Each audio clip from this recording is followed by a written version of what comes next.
Hey guys, how's it going? This is James from Butler Farms. I'm out here in the yard today in my current strawberry patch, and hopefully one of these days this strawberry patch will cover all this area up here. I've shown you this area many times behind me where they pushed up all this trash and trees and limbs and stuff when they cleared this area where we built our house. And I've been clearing it out now for a couple of winters and trying to get it pushed on back into the woods because, as you can see behind me, and as I've shown you in some of my other videos, this is a flat area which I don't have a lot of here, but eventually I will continue to move this stuff back and cut it up and get it out of the way and put it into production. Well, one thing that I do have in production here with all my other fruits that I have growing is strawberries, and I've tried them once before and I never really gave them the effort that I needed to, but this time I'm determined to get them established and something that'll come back year after year. And I wanted to kind of give you an update and show you something that some of you may not know. Now, we've got a local nursery here in the central Alabama area that has a wonderful selection of plants and things like that. And I told the lady that runs it that I needed some strawberry plants, and she saved some back for me back in, I guess it was back in February. And I put them out, and just up in this little area that I've cleared behind me that you've seen before. And I don't know if you've bought strawberry plants lately, but they are not cheap. And if you go to the big box stores like Lowe's and Home Depot and places like that, they've got those cute little hanging planters and things like that, and there's nothing wrong with those. But some of them that I saw the other day when I was in the store, just one hanging pot with about 3 strawberry plants that will drape over the side of that pot, was almost $25 for one, and it wasn't even the large basket. I guess you would call it the medium-sized basket. So if you've got an area that gets decent sunlight, it doesn't have to be full sun all the time, but it needs to get probably about 6 hours a day, if not a little bit more. And as you can see, this is a kind of a shaded area. It is kind of late in the afternoon that I'm filming this, but it gets enough sunlight to be able to do a good job. So I'm gonna get you turned around here and let you see what I got going on. First of all, I just wanted to show you, this is this area that I planted. Last year I put in pollinator garden, and it didn't do much last year. I let it go to seed, and this is what's popped up this year. You can see there, and I honestly can't tell you what all these different flowers are. You can see some over there and some back there as well. So it's kind of serving a dual purpose. I would assume that if I hadn't have tilled this area up to put the strawberry plants in, that this would be solid up here right now. To be honest with you, when I'm up here working, I don't see a lot of pollinators up here. It was a pollinator mix, a pre-mix that I bought, and I don't see a lot of bees and butterflies and those kind of things up here. I see them mostly around my fruit trees, blueberry bushes and things like that, but nonetheless, it's right here on the edge of my yard, and it's pretty to look at, and I'm sure they do come visit it. I'm with working full-time off the homestead, I'm not here during the day, so they're probably visiting it and getting some use out of it. So that's pretty neat. But you can see here, I've got my strawberry plants here, and what I wanted you to see, I think I put 30 or 35 strawberry plants in here. And yes, I know you can put it down in the comments that I need to do some weeding. It's been a constant struggle to keep this grass and the weeds out of this. Remember now, this was completely wooded, kind of like what you see over there, and you can see what's over here behind it. And it's been a struggle just to keep the weeds and stuff out of it, but I do work at it, and I'll come back out here in the next few days and do it again. But what I wanted to show you, and I don't know, yeah, you can see it there, you can see these runners, and one of them that I wanted you to see, when you have these runners that come off of these strawberry plants, you can see right here that it's creating a new strawberry plant. Now this one is loose, it's running this way, and eventually that will root to the ground. That one's not connected either. Let me get over here where there's some that are already connected. You can see I've got some strawberries coming right there.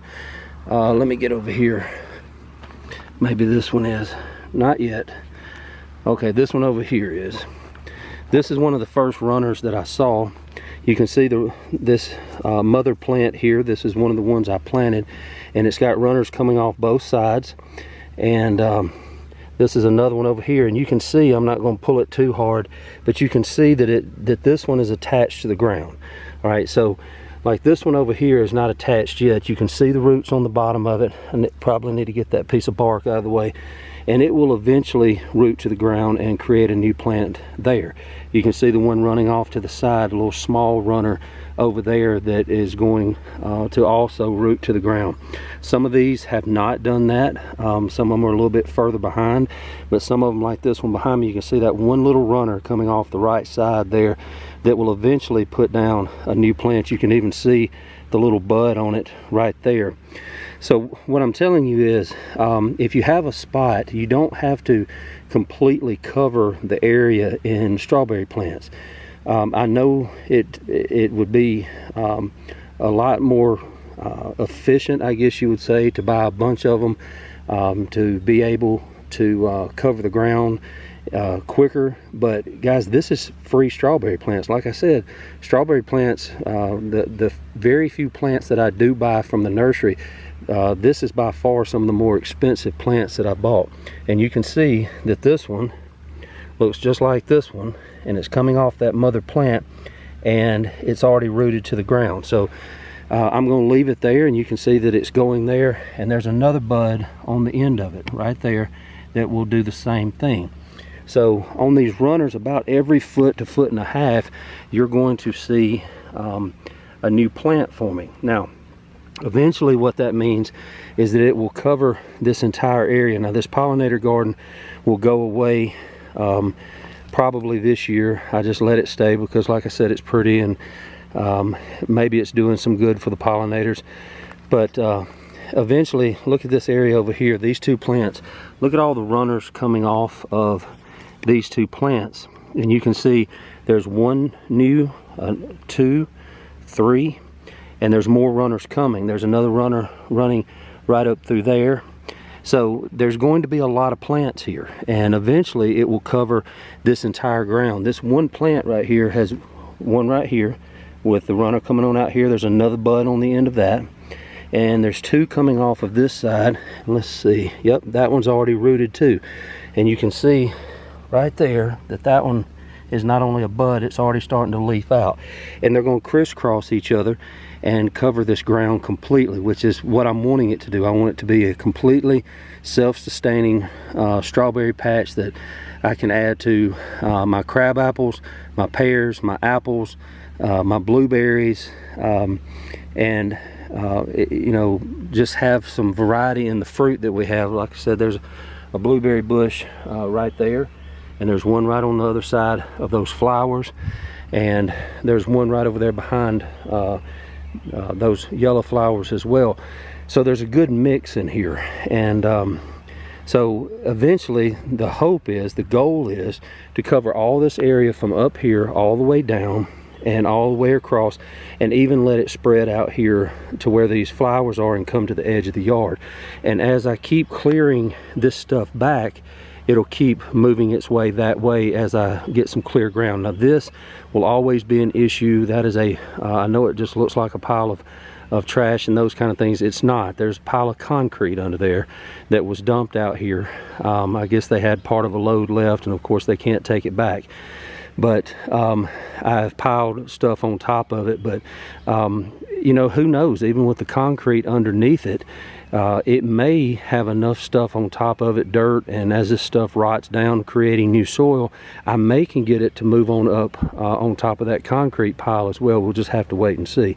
But the goal is to have all of this up through here, and once I get that cleared out up to that pine tree and across there, that's my job next winter, is to get that big stump out of here and the rest of this stuff and let it go all the way back to where you see that pine tree right there and around, and just have a humongous strawberry patch. One other thing that I want to share with you, and I wouldn't move them right now, but like this one that's rooted right here, and the one that's coming out here on the end.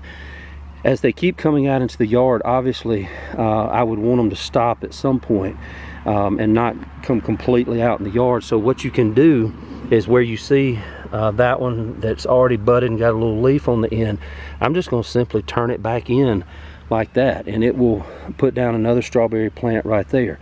And so as they keep moving and as they keep sprouting and giving me new free strawberry plants, I can turn those whichever way I want them to go and fill in blank spots. You can see that there's no strawberry plants over there. So instead of letting it come out here into all this pine straw and stuff where it will struggle, I can turn it that way and start filling in that area up through there. One other thing is, if some of these don't make it and there's some big bare spots, next February or somewhere in that area, February and March, I can come in here and I can simply take my hand and dig up under here very carefully and remove that whole strawberry plant and move it to where I want to. And as long as I keep the crown above the soil level, you can see right there that I was very careful to keep the crown above the soil level. You never want to bury the crown, ever. That will not do good things for your strawberry patch. But once they really take off and go, and I've got an area that's real thick and heavy, it comes a point where there's too many in one spot. So what I can do is I can dig that one up next winter, and you can see like this one right here is coming, but it's struggling a little bit, and you can see why. This ground is so hard right through there. So when I come through here and I break this ground up a little bit with a little spade or shovel or something just to loosen it up, I can take one like this and move it up into this area and give this one some help and kind of fill in those holes. So anyway, I just wanted to show you that I'm real pleased with the way it's coming along. We have gotten strawberries off of it already. Like I said, these were just planted in late February and early March, and you know, the future is bright with the strawberry patch. Like I said, I'm just trying to diversify and get some different types of fruits up here that will sustain us in the future. And you know, with the fruits, as long as I take care of them and do what I need to do with them, they'll come back year after year and provide for years. And as long as they keep giving me these new baby plants, you know, after several years, I can replace some of these older ones and get them out and put new ones in and just keep strawberries coming. And they're blooming again. These are very young plants, and like I said, we've already gotten several handfuls off of them, and they're kind of, I guess, not dormant right now, but they're kind of resting, and they're already blooming back out and getting ready to produce again. So exciting times here, and just wanted to share that with you. If you don't have to buy hundreds of dollars worth of strawberry plants, but you do have to be patient. It's going to take some time, and it's to fill in, but it can be done, and they will reproduce themselves and give you free plants. So that's where I'm going to leave it today, guys. I thank you so much for being with me. I thank you for watching, and I thank you for subscribing and liking and sharing. Please share it with your friends. If you like what we're doing here, when you watch one of my videos, give us a thumbs up. Every bit of that helps us here. And till next time, I'll just tell you, God bless. And this is James from Butler Farms, and we'll be seeing you.